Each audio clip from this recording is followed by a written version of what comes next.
চৈত্র মাস এলেই ছোটবেলার একটা অপেক্ষা শুরু হতো, কবে বারোদোল মেলা বসবে। সেদিনটা এলেই নতুন জামা পরে বাবার হাত শক্ত করে ধরে মেলায় যেত সে। চারিদিকে আলো, গান, খেলনা সবকিছু যেন রূপকথার মতন লাগতো। নাগরদোলনার দিকে তাকিয়ে একটু ভয় লাগতো, কিন্তু তবুও উঠতে চাইতো, কারণ মনে হতো এটাই মেলার সব থেকে বড় অ্যাডভেঞ্চার।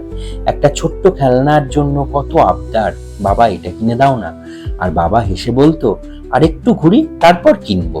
শেষে ঠিকই কিনে দিত। হাতে গরম জিলিপি, মুখে হাসি, আর চোখে অদ্ভুত এক আনন্দ, যেটা ভাষায় বোঝানো যায় না।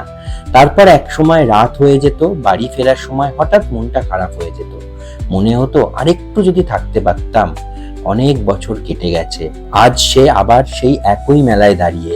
সবকিছু আগের মতন আছে, আলো, ভিড়, নাগরদোলনা।